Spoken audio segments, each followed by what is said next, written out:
Okay, welcome back, friends, family, community. It is your hostess with the Moses, aka Yapper 3000. It's a micro episode. So, what is my life is a micro episode today. It's just me and my bestie Westie, Reesh. Um, it's just us today. That's You want all to you address the really need. people? Hey, I mean, well, my Semi- bad. I don't mean that. I don't mean that. Scratch that from the That's record. all you mean for a good time. We're gonna have a good time regardless. Is the point? Yeah, that's what we mean to say. So, before we get into our shenanigans today, I just wanted to say that please email us at wiml.thepodcast@gmail.com. We would love to hear your What Is My Life stories, or if you just want to affirm us, or if you want our advice on something, feel free to email us. We would love to read your stuff on the show. Yeah, that's pretty much all I had to say. Now, let's get into it. We're doing rapid fire stuff today. There's only 4 topics that I want to talk about. And, that should hopefully sustain you all and sustain our conversation at least for the next 45 minutes, hopefully. Okay. So, the first thing, if some of you don't know who Deontay is, he is the owner, co host of the Grits and Eggs podcast. And I'm assuming, or at least I believe, that a lot of his clips probably go viral. He's pretty popular And online. Yeah. yeah. So his most recent clip from his episode that literally just dropped, there was a clip taken from it, and it's going viral because people are saying that he's pandering to women. He's a CIA plant. They're just not agreeing with what he's saying. So let's just run that back so we can all hear it as a group, as a unit, and then let's discuss. Okay, let me make sure the sound situation is going. Okay, here we go. And then just for clarity, because I think based on timing, this will probably come out after. But this is from last week's episode. It's been sort of dominating the discourse, and we'll see. We'll let y'all see if it's worth the hoopla that's been revved up. You may know how to take rejection. The majority of men that most women deal with do not. Yeah. And you are accountable for that as well. Because I don't got time to figure out which white people are nice, which white people aren't racist, or da-da-da-da-da. I have to go on the actions of the group. Right. The group as a whole and the history of that group as a whole tells me that they are a danger to me and they are not to be trusted. Right. And if you can understand that as a black man and your stance towards white people, then you should absolutely be able to understand women's stance towards you. Mm-hmm. It's not a war on you waged by women. Actually, the war get a little thicker when we start talking about it from the perspective of a woman and the greater society of racism and white supremacy being waged against black people, and then the patriarchal society being waged against women. So they have to deal with 2 elements. One of those elements we don't have to think about. And honestly, we're perpetuated. Mm-hmm. And it's perpetuated against us young to look at women as objects. Right. To look at women only through the lens of a sexual desire and not as the human being that they are. And when you understand how to deal with women on a human level, you understand how much women will enrich your life. Mm. Amen. Amen. You want to turn it up a notch? Yeah. Get you a good woman and get your good black woman in your corner. Amen. Hey man, you want to see your life turn up? Hey. And see, this is the thing, though. It's a privilege, bro. It's a privilege. You know what I'm saying? We often disregard the power of our black women, the spiritual essence that they're gonna bring to things, the knowing, the seeing. You know what I'm saying? Also, too, imagine it. They have to be hyper vigilant because they have to be constantly scanning the room, making sure that they're in a safe situation. Absolutely. You know what I'm saying? When we think about these kids who were clearly in Louisiana having the time of their fucking life because they graduated, and we think about white people's reaction to Black joy. Oh yeah, that's it's not about civility. It's not about decorum. They don't like to see us happy. That's what it is. Now, how often are women just having a good time, and here come a nigga trying to ruin their fun? Yeah.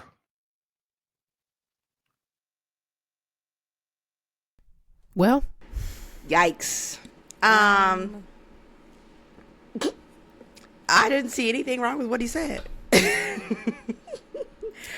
Right on, brother. Yeah, I'm gonna be honest. I don't want to focus on the negative with this because I do think, I think all the same things that I always think. Like it is concerning that was controversial. That's concerning. But what I will say is that, you know, I'm happy to see this. I think that we had an episode where we talked about like, it was when me and Soki talked about hazing. And we were talking about just like what in our communities has kind of been seen as normalized or not out of the ordinary that deserves deeper thought and understanding as to why we're doing certain things. And I think for a lot of men, who I'm assuming are who like want to be good people, they see the ways that like, oh, you know, by participating in this idea of like manhood or patriarchy or whatever, what negative things am I actually perpetuating? Like, what am I actually signing myself up for and signing up the people or the women that I claim that I care so much about for? So as much as I was disappointed to see a lot of people saying, you know, he's a panderer, it's the CIA trying to divide our community and all these things, I was also on the other hand like, you know, happy to see someone who some people are going to take that message better from Deontay than they would ever get it from the What Is My Life podcast, just because you know, we're 5 black women who laugh, cry, and and whatever our freaking and Kiki slogan used to be. But so that made me happy of like, okay, someone starting this conversation. And I don't think it's putting yourself out on a limb. Like, that man has a family. He is a father. He is somebody's husband. I mean, he's thinking of it from like a community standpoint of like, this is the community that my family has to live in. What can I do to make sure that it's safe? You know, that shouldn't be controversial, but it also just affirmed to me of the unfortunate reality that some of us are not going to make it. Some people are not going to be invited to... You can't sit with us. Yeah. Some people are not going to be allowed to be a part of the community that I'm building. Because if that bothers you, then you know, you should go see that lady. You know, you have some issues that you need to excise for real. Because that was literally nothing. I mean, it was something, but it wasn't all no. It was literally the bare minimum. He literally said, see women as human and understand that they have a reason to fear men and to not be one of those reasons. That's literally all he said. And y'all start squirming like roaches. Like, you're spooking. You're spooking me. You're scaring the hoes. Yeah. That was controversial? I think not. So, big ups to him and his podcast. I enjoy listening. I don't have very many podcasts where men are a huge part of the dialogue that I listen to outside of like the couples content that I listen to. Outside of that, most of the other podcasts I listen to are, you know, women's voices. So, it is nice to have a male podcast that I feel like I can listen to, a voice that I feel like I can trust, that I think represents the community well.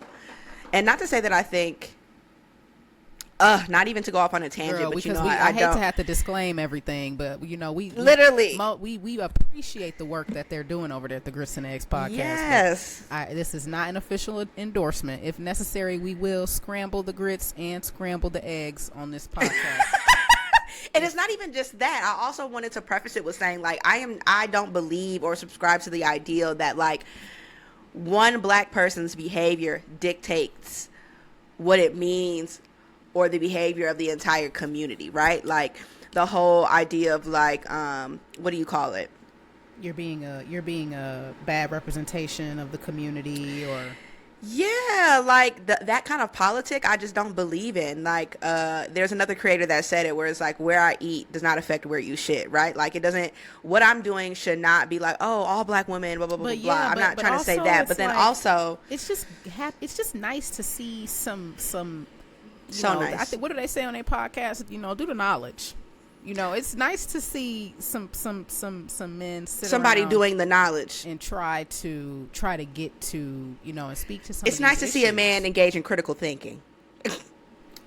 I was trying to figure out a way to make that not sound shady, but yes, I'm sorry. It's nice to see, and don't get me wrong, you know what I'm saying. They're two men on a podcast. You know what I'm saying. They go there. But they don't sit around degrading women. They're not talking about 50-50. You know, I just saw on my phone that he went live with I think the young man's name on TikTok is Justin Ross. He just kind of sits and talks about like different sociological things, and he considers himself like a thought leader. He's just a smart young black guy. Like, he's not peddling anything. Like, he's not Kevin Samuels. He's just basically like, I don't know, I could find one of his videos, but like trying to get niggas off red pill content and to stop sitting around talking about 50-50 and blah blah blah. I mean, that's what they were saying, of like, some of these topics are using things to keep us focused on the wrong thing. So instead of men seeing, you know, Andrew Tate and Kevin Samuels and, you know, I don't know who the streamer person or whatever is now that they're following DDG up on. or whoever. Instead of niggas seeing that and being like, oh yeah, that's the CIA, you know, trying to get me to have a negative view of my mom, my sister, you know, the woman I want to be with, they would rather, because it confirms what they want, right? They would rather turn to us and say, well, you pointing it out that's the CIA, because in the, you know, my grandmama never had to blah blah blah blah blah. What did you say? But your grandmother earlier? was a hostage. Your grandmother was a hostage. The cute stories where your grandpa saw your grandma at 14 and they just belonged together. Yeah, your grandpa was 18, so an adult, and your grandmother was a minor. And then women couldn't even have their own bank accounts or get a loan or have a credit card until the late 70s. So yes, hostage. Of course. And sometimes in violent situations, where was she to go when the rhetoric is get a good man and stick beside him? But he's beating her every which way from Sunday, or has a secret family 5 blocks down the street. What else was she to do, and where was she to go? Girl, and even the good ones had a secret family. Ask me how I know. Ask me how I know. So it's we like, know. come on. And this is part of what's causing this conflict. Well, let me not say that, because I just saw some old Jet magazine covers talking about are women too fast for men or some bullshit. It was saying this discourse is not new. We have been having these issues. That Nikki Giovanni and James Baldwin clip goes around every Black History Month, of us trying to figure out why our gender relations are so bad, as if we don't know who fucked up our family dynamics. The problem is 50% of us are chasing that patriarch role.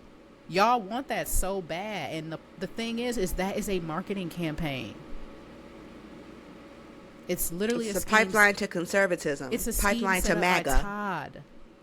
Nobody is like that, really. That Don Draper and them came up with that. It was based off Joe Camel. It was based off like a cigarette box. Like, this is not a real person.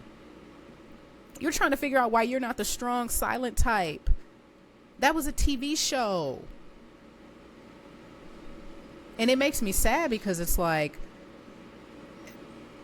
from my view, it seems like a lot of these young men who get into this idea of like really hating women, truly, you know, hating women or just thinking the worst of women, or thinking women deserve the worst, you are upset because you feel like you see women embracing humanity in a way that you don't get to, whether that's because, you know, you don't allow yourself the intimacy in relationships, you don't give to your community, because this is a symbiotic relationship.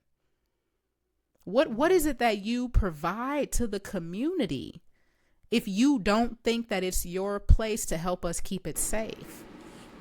Or even going as far as saying that you're idolizing, famous black TV dads from sitcoms, right? You're idolizing Uncle Phil or Cliff Huxtable, but then are you doing anything that any of those men would do if they were real people?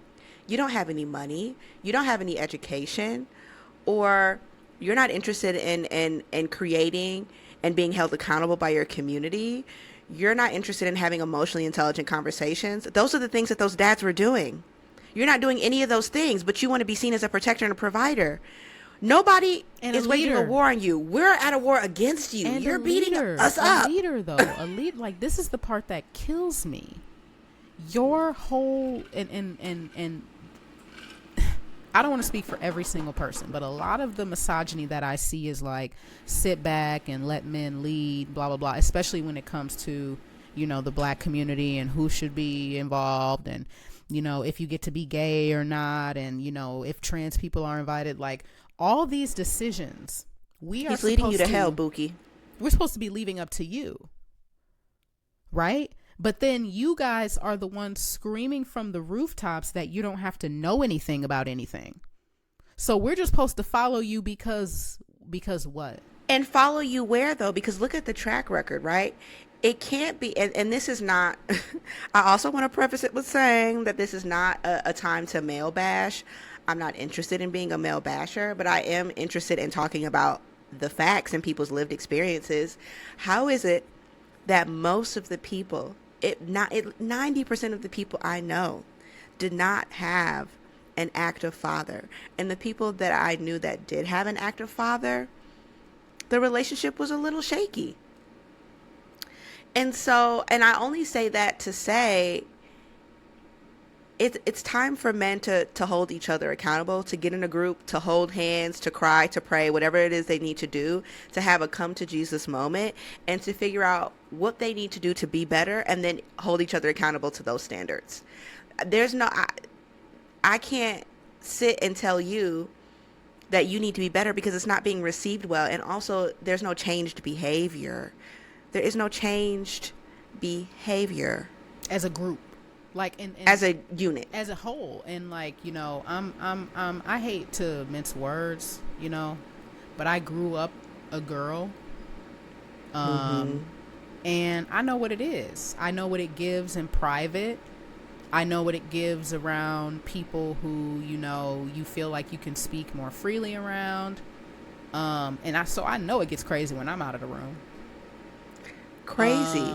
I've had male friends who felt comfortable expressing things to me, and I know that the conversations get nastier, get darker, get spookier when the women are not around. Mm-hmm. But then you're shocked when, your friend comes to you and tells you about the most horrific situation. Like, let's be honest. Every woman I know has been sexually or physically assaulted by a man at some point.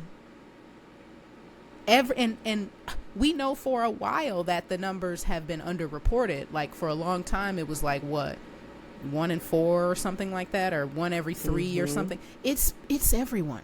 It's bad. It's everyone. Yeah. What are we doing to change the environment? For me personally, there's certain situations that I just can't even allow myself to be in because it's unsafe. Mm-hmm. And if my safety, if I'm hearing over and over and over and over again, all I have to do is make sure, my mama's good and my sister is good. And I hate that I do that every time I want to have a man's voice. I always have to go like this. But you understand what I'm saying. Like, yeah. What did Kendrick say? Kendrick said, don't put your life in these weird niggas' hands, baby. But it's like, it's not enough. But your friend is the weird nigga. A few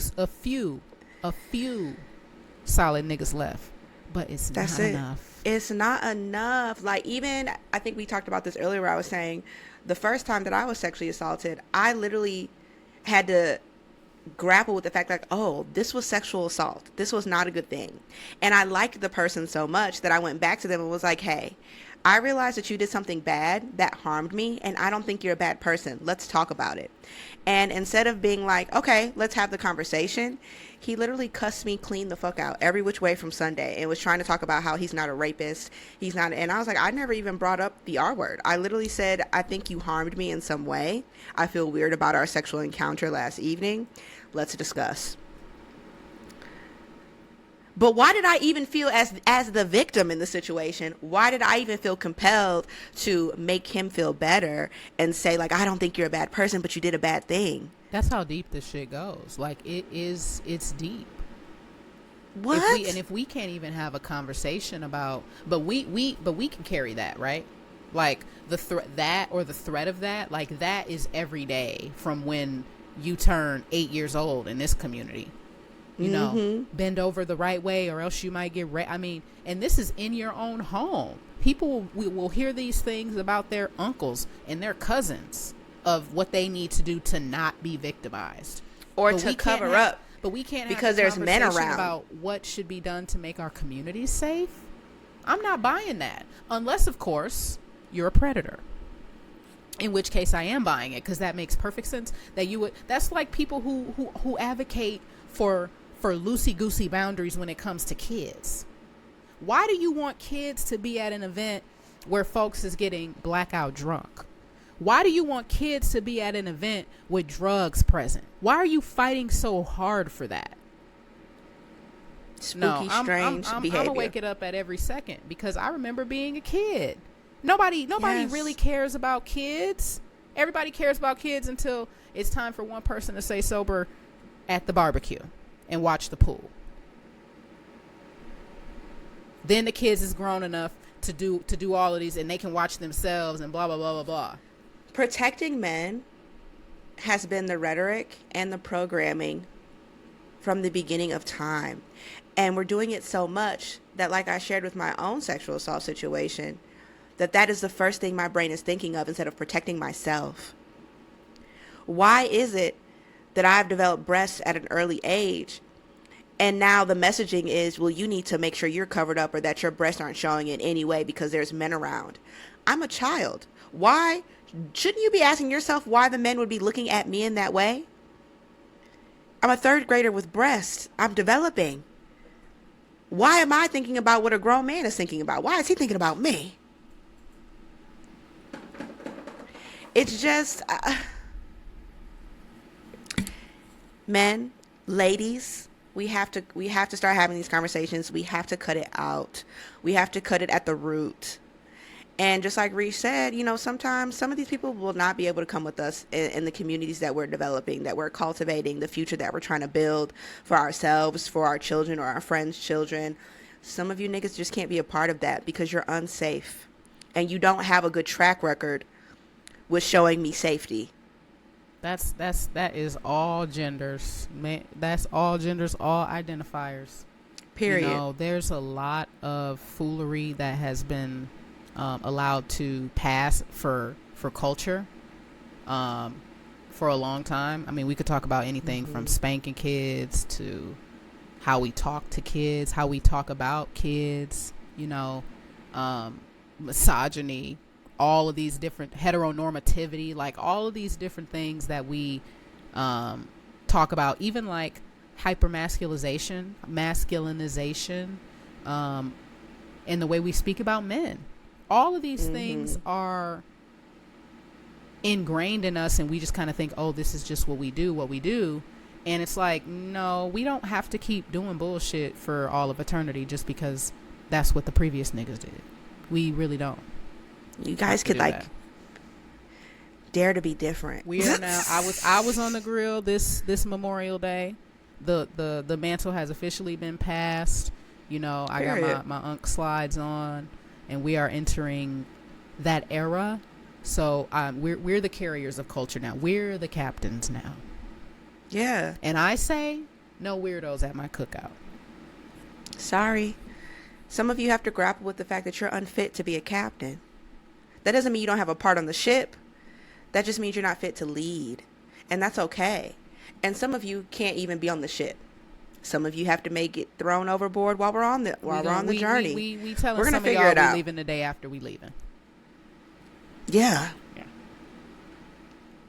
But speaking of not potentially being a safe space, I just want to talk about mentorship a little bit, especially as I am trying to navigate and create a path for myself in my particular career field now that I'm deep into my master's program. And I just want to think about like people that could have been my mentor or said they were my mentor, or should have mentored me, and they didn't know the first thing about being a mentor, even though that was like a part of their identity. It was the blind leading the blind. No, literally. And also like me not necessarily knowing how to be a mentee. Some of you, especially LLC Twitter, a lot of people will say you need to get you a mentor. And one of the couples I listen to on their podcast, they often talk about like having a mentor couple, somebody who's like been there, done that, could lead you through the weeds, not necessarily a therapist, like they're advocating for therapy, but also like, yeah, basically community. And I want to say that even though mentorship is a type of community, having a mentor is not community. Say that. Your mentor is not your friend. Many times they are not. Most times they are not. Let's just really be there. Who blew up and their mentor was their bestie? No. That's like saying Mr. Miyagi and the Karate Kid were besties. No. Mr. Miyagi was his mentor. Yoda was Luke Skywalker's mentor. He was not his friend. And I'm going to even take a step further for the girlies. Miranda Priestley was low-key trying to mentor her, but definitely her biggest op as well. Once she saw she had potential, that's when she turned into the evil mentor bag. Are those the Chanel boots? Yes. You look good. You look good. Now that I love that girl. She was the only one who was not hating in the whole movie. She looks good. You got to give 10s when 10s are due. Emily was sick. Period. Emily was sick, honey, and it wasn't the last time she was going to be sick in that movie, literally and figuratively. Truly. So I'm just saying, like, when I think about, I be trying to give myself grace when I think about like trying to chart my career path, even though I'm starting what I feel like to be late in the game because I just never played office politics well. Navigating some of the trauma of people who I thought would potentially be mentors, or people who offered to mentor me and just didn't take care with me, you know, or even in spaces where mentorship is the goal, like being an SG-Row and my graduate chapter not playing the true part of a sister, not exhibiting real mentorship in any way, shape, or form, right? So like just giving myself grace and saying like, you know, I'm learning, I'm practicing, I'm figuring out what that looks like for me, what I want as a mentee, but also having actual boundaries and specifications out of what I want from a mentor. Right. Because oftentimes the person you're seeking mentorship from, do they have the capacity? Do they know how to mentor? What's their track record? Who are the people that they've mentored that are successful, that they have good relationship with? Right. Are they a leader in their field? Because they could be that and also be a grade A asshole. Is that what you want? Is that the kind of person you want to be learning from or building community with? Again, a mentor can definitely be a part of your community, but a mentor is not community. Right. What is it that you feel like you wish you had known? Because I mean, I feel like in the traditional sense, because I didn't pursue anything related to my specific degree, I haven't necessarily tapped into the network that I had built for myself in that way of like, you know, reaching out to people for help and things. But I have been in situations in the workplace where it's like I'm trying to do more, I'm trying to go forward and learn more, you know, be exposed to more, put myself out there for more, and running into either, I mean, I can't speak for other people, but whether it's their limitations on my abilities or their idea of what I should be doing based on, like, you know, when I was seeking those mentorship type relationships. So the main thing for me that I wish I knew is that those relationships are going to feel natural. It'll be a natural situation that you find yourself around someone who is going to try to have your back, who sees something in you that they can potentially help you develop, and will do things to try to put you in positions to show your skills. A mentor is never going to promise you anything. They're never going to tell you, oh, you'll get this and you'll get that if you just stick with me and pay $5.99 for my Patreon. A promise? That's a scammer. I promise that's a scammer. Because nobody can make any promises, especially if you just regular in the job market.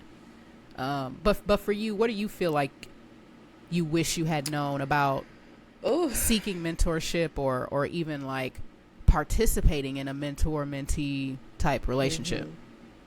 I would say my first thing is that I wish I understood that the power is in my hands, the ball is in my court.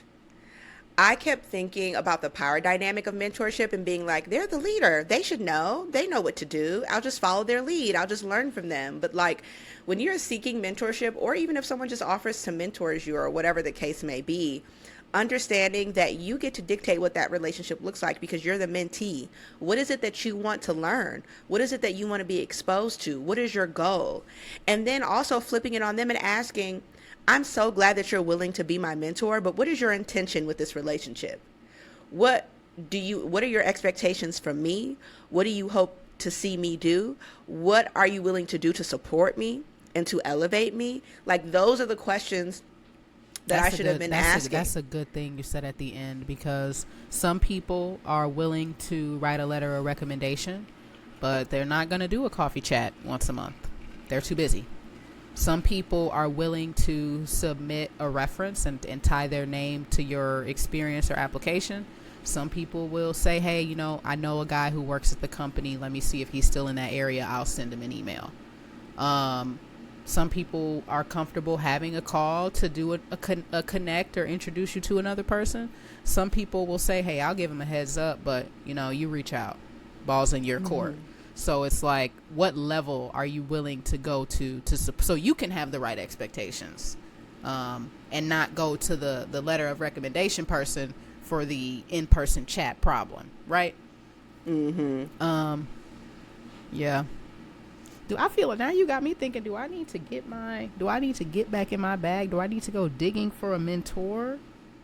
It's not even just that, like, too, like, even if as we are approaching eldership, we are all getting older, and you know, some of the young people in our lives are looking to us for advice, for wisdom. It's like there could come a time within the next 10 years that someone's like, can you mentor me? It's like, okay, what does that mean? Let's have a conversation about that. Right.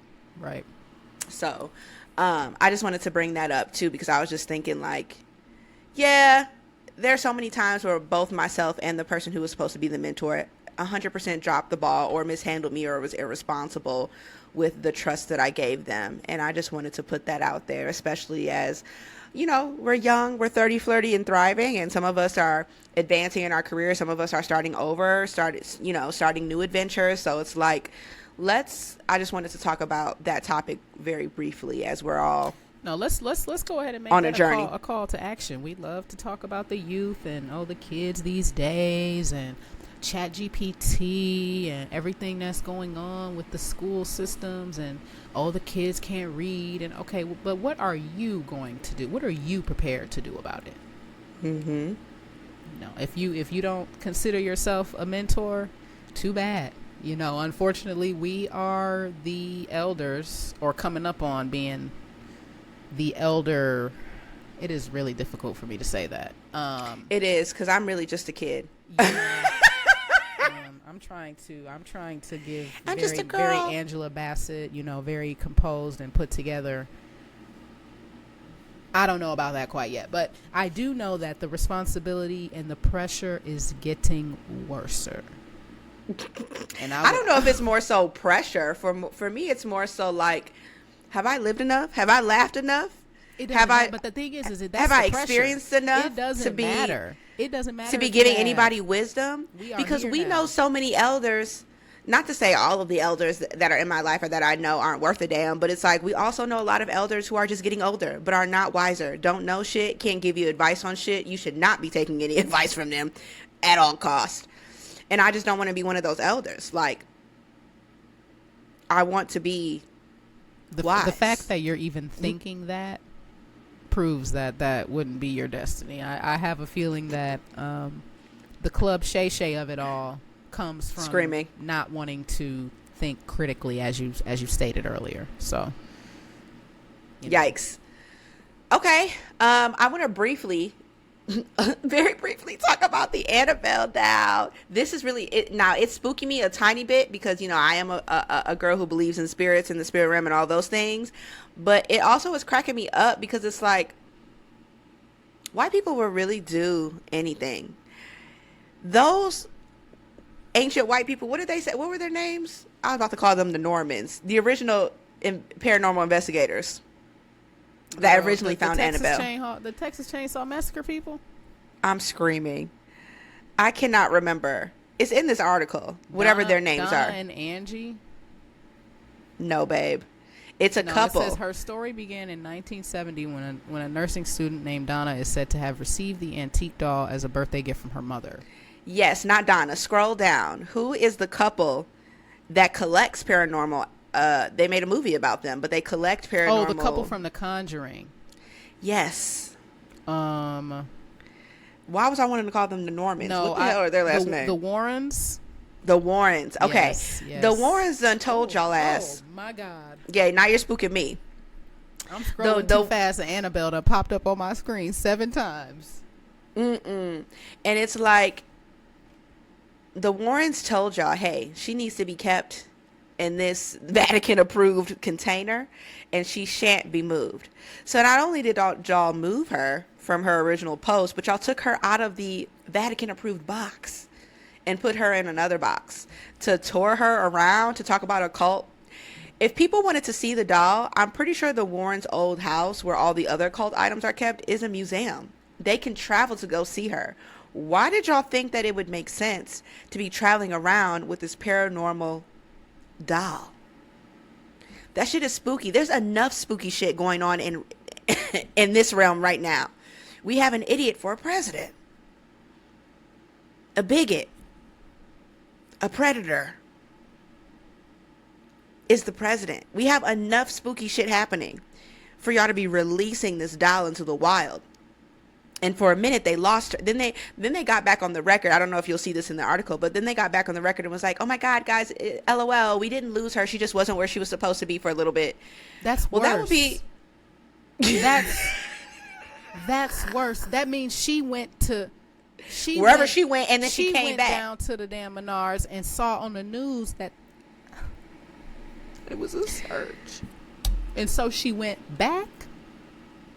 Is that the claims that the damn dog can walk? I don't do all of that herky jerky. I don't do all of the spooky ooky.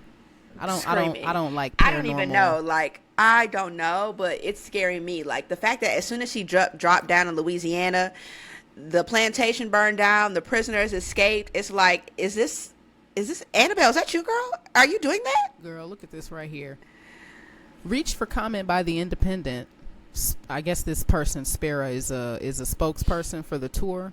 The purpose of taking Annabelle on tour was to allow paranormal enthusiasts to witness the infamous doll in person, to visually show that evil exists and the devil exists. Well, we see that in the Oval Office. We didn't need a doll to see that. We see that in people getting on TV and saying it's fine to drop bombs on children.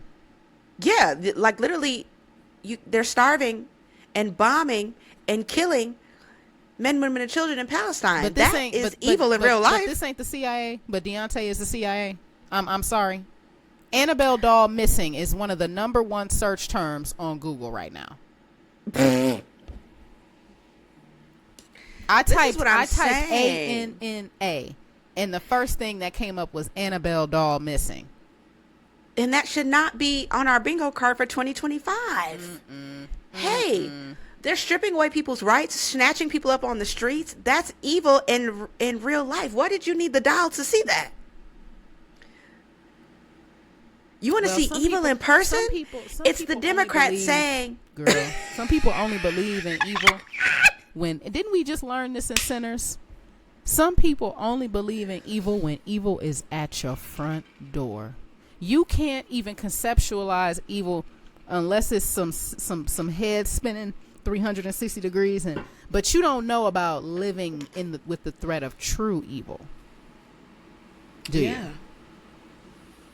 To all the men out there who clearly understand what it is to be scared of a man when it's time to defend a woman, but can't understand what it is to be scared of a man of just being a woman.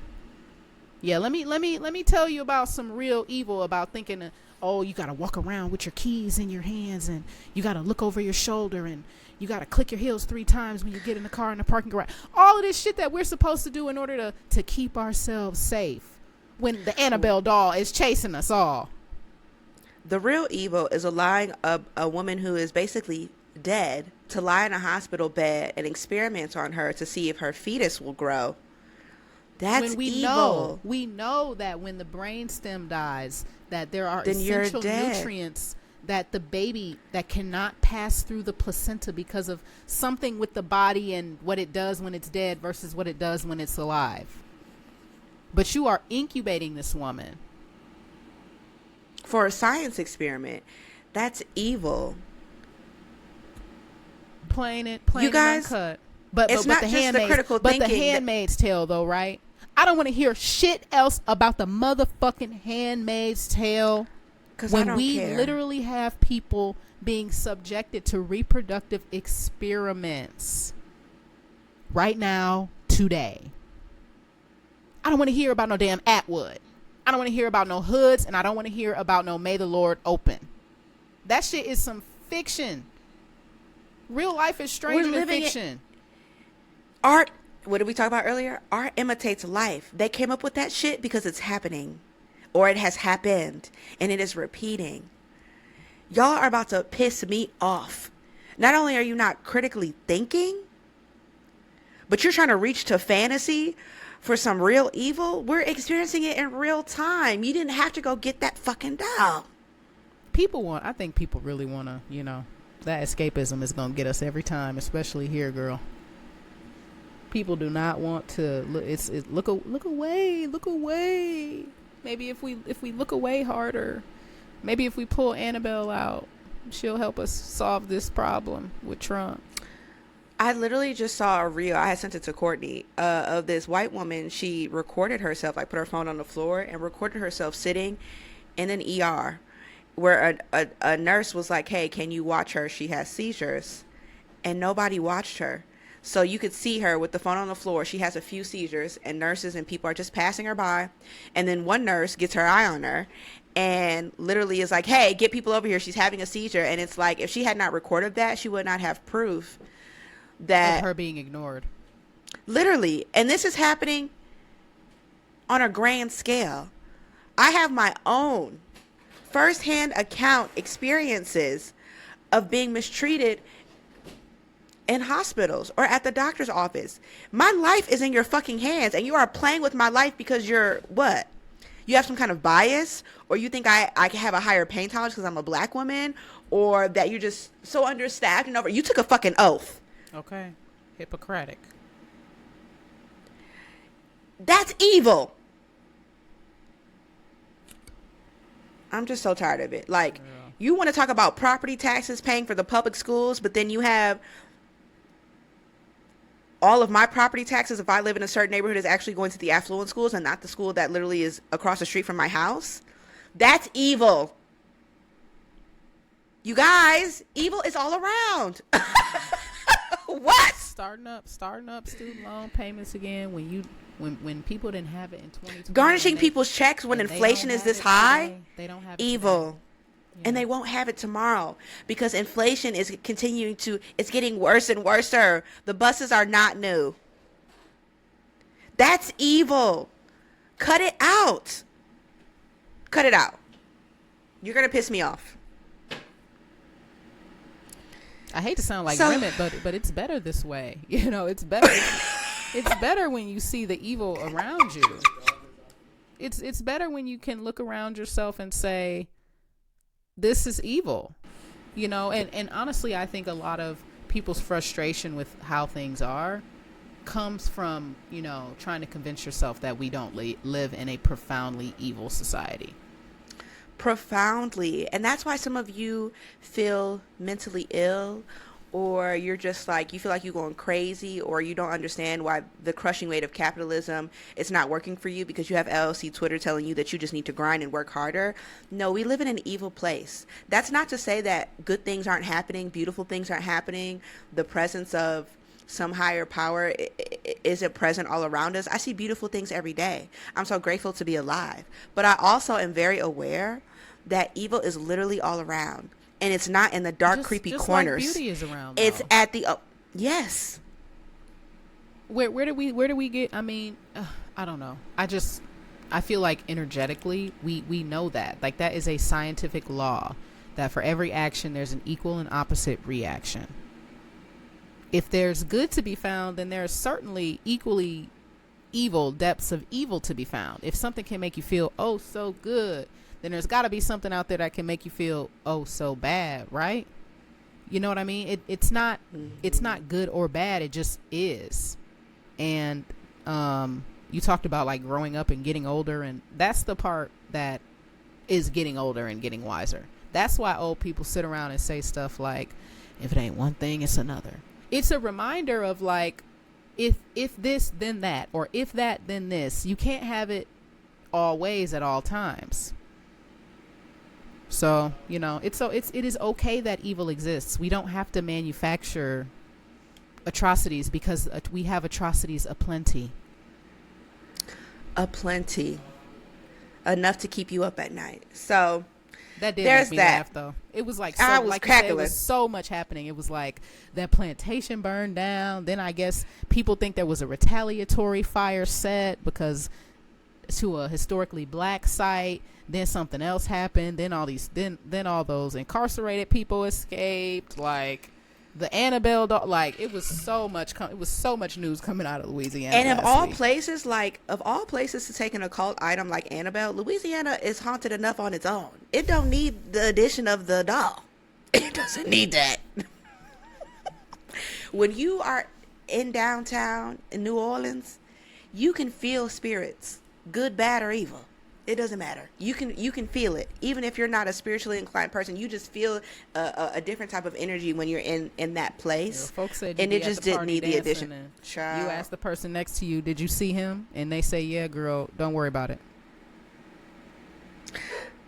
But y'all want to manufacture evil and go get a doll out of a Vatican approved case. You are crazy as a Betsy bug. Not Vatican approved. Please. Which Pope signed off on this mess? See, because that, you know what Vatican approved makes me think of? It makes me think of the origins They of said the this is Catholic top Church. tier Father, Son, Holy Spirit approved. This Girl. is military grade. That sounded like a Catholic scam from the 1400s when they was telling niggas, oh yeah, It probably was. Just cut us a check. You know, we'll make sure you get in. We'll make sure we conference with Jesus and make sure y'all get in. Child, your niece is barking. Let me go get her. Marley. Well, it's just me and you guys.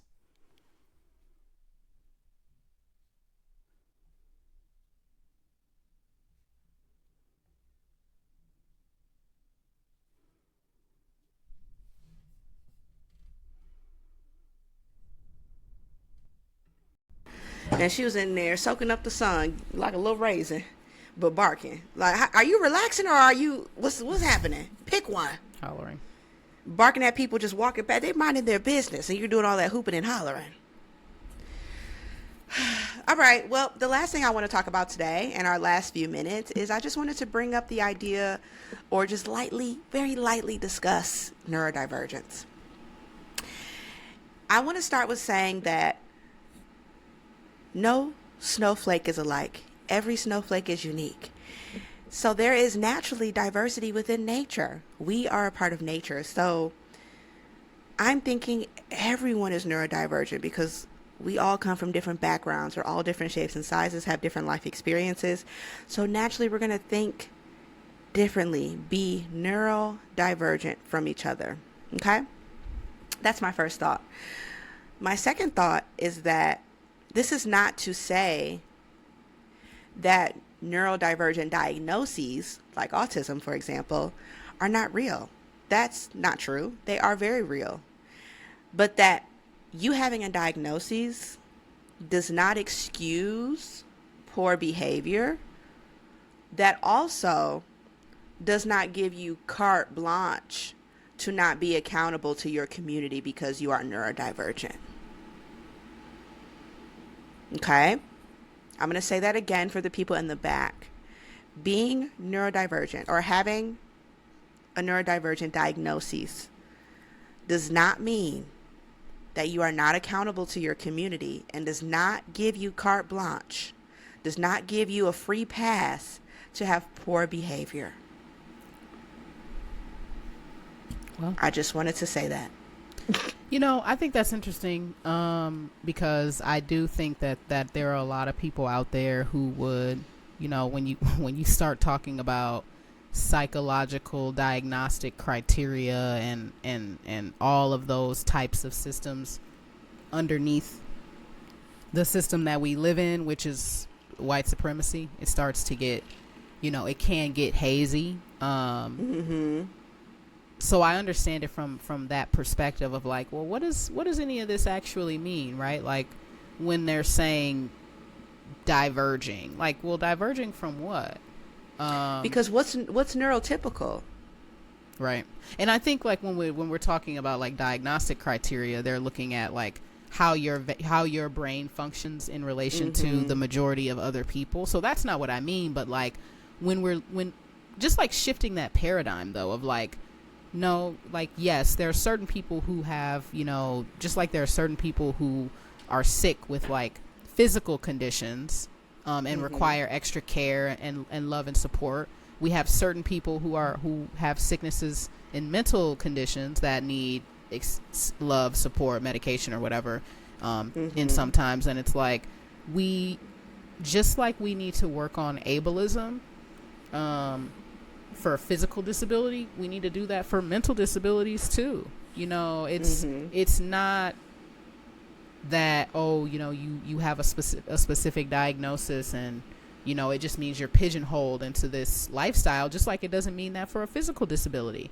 Those arguments are eugenics based when we say, oh, I'm ADHD, so I'm never going to show up on time for things. I think that's something we've talked about on this podcast before, is like time blindness and helping yourself be more accountable of like respecting people's time, or people like to use mental illnesses like, oh, I'm bipolar, so I just gotta say everything when it comes to my mind. No, that's your psychologist did not tell you that. You're pulling straws and you're just trying to see, you always want to have the longest straw. Oh, I have this, oh, I have that. It's like, it should not be used as a trump card. Just like I can't go spew a bunch of BS and then hide behind, oh, I'm black, oh, I'm queer, oh, I can't be scrutinized because of these identity shields that you want to throw up. It's like, I don't care if you're this way or that way, you're gonna get got together. That's it. I just wanted to preface it with saying that because I noticed, and this is not to say that people are not having real diagnoses, but what I say, the more comfortable, especially the Black community, the more comfortable we are with having these conversations, a lot of people are popping up being like, oh, I have autism, I have ADHD, I have blah, blah, blah, blah. And I'm like, that's great. I'm glad that you are potentially getting the help that you need. But now that you are newly into that community, that does not give you that. Number one, you need to learn the rules of your own community, because that's the first thing. You're still spewing ableist rhetoric when you now are disabled. So it's like, maybe you should start there, but then also come to the conclusion that you're a part of a community, whether it's that community, our community, the community at large, whatever it is. And there are certain rules and regulations. In order to be a safe member in the community and to keep others safe, there are certain rules that you need to abide by. And you having your diagnosis does not give you the permission to be unsafe in a space that we've curated to be safe. So that means for those of us who may not have any diagnoses, you need to show up with more grace, more empathy, more understanding, more openness. For those of you with the diagnoses, that means you need to show up with more grace, more empathy, more openness. Right. We all signed the contract. The friendship contract. Literally. I just wanted to end it with that. That was the last thing I wanted to talk about. While we getting things off our chest, I'm tired of people going to therapy and then coming out and saying everything everybody does is manipulative and a sign that they're a narcissist. Chop, please go ahead, speak on it. I'm pro knowledge, and always pro learning, but I really hate that we've taught people that word narcissist. I think that people take that as like, oh, anybody who offends me is a narcissist, and it's like, let us acknowledge that behaviors can have an essence of something. I can have a selfish behavior and not have done enough selfish things in a row to be considered a selfish person, right? I think that people can have moments of narcissistic action and not be a full-blown narcissist. I think anyone who actually has diagnosing credentials would agree with me on that. They can't have one session and maybe there are certain things you can do that's crazy enough to where you can. But for the most part, no one is going to diagnose you based off one interaction or one thing that you said. You have to hit a list of things. So I invite you to, explore not using the term manipulative or narcissistic or what to describe simply things that offend you. And investigate that offense first. We can all do better at that. Investigate that feeling. Okay. Whew. Anything else you want to talk about before we get out of here? Have we yapped long enough? I think we have.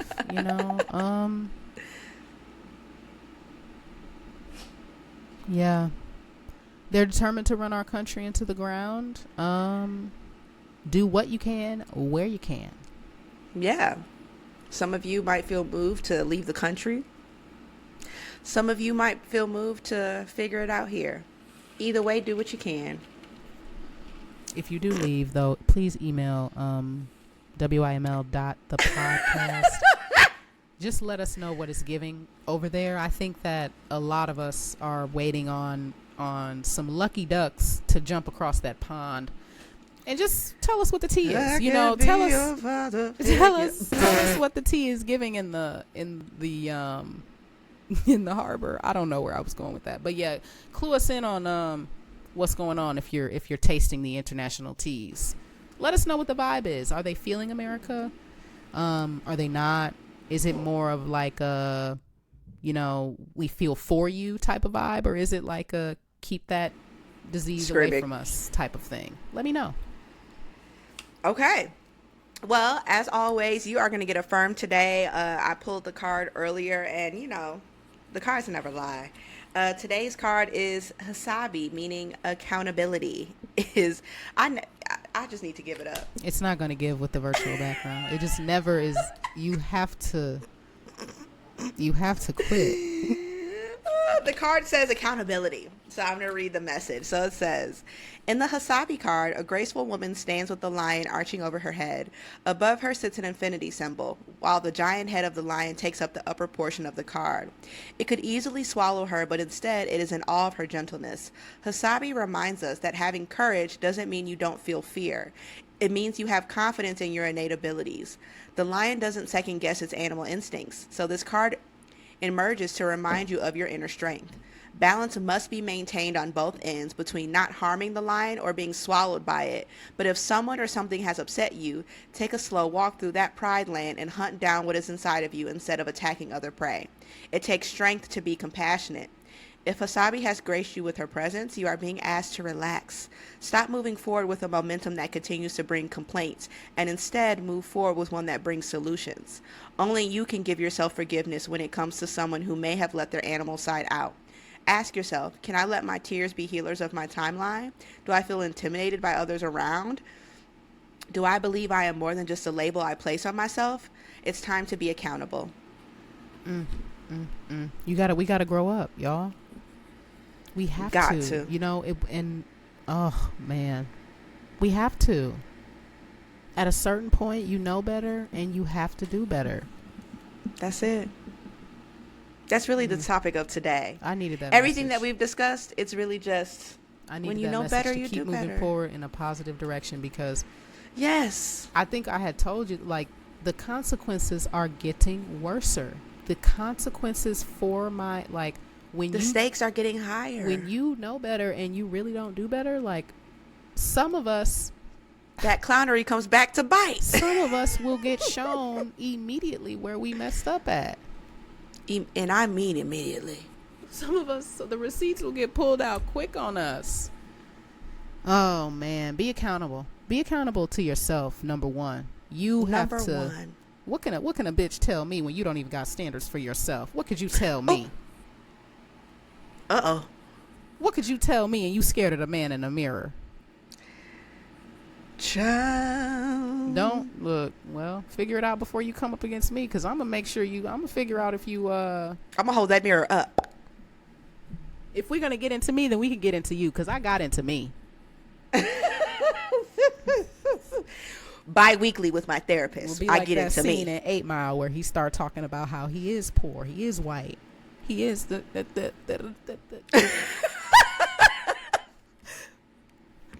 What else? Please. What else you got on me? It's not even just that. Like, you're moving forward and you're complaining. Like, are you moving forward with solutions? Be solutions based. Come on now. What are you offering yourself? What solutions do you have available to you? What solutions are you offering the community? But it can be hard. Let's recognize it can be hard to let the past go. You know, one thing nobody really prepared me for is that it can be hard to let go of things that you don't want. It can be difficult to move on from situations that you know you have no business being involved in.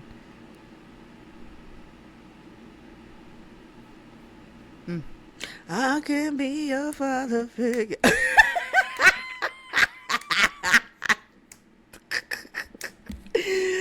All right, y'all. Well, we have yapped long enough. We love you. We thank you for listening to this week's episode. A micro episode. We'll be back bi-weekly as per usual with a full episode, or maybe not.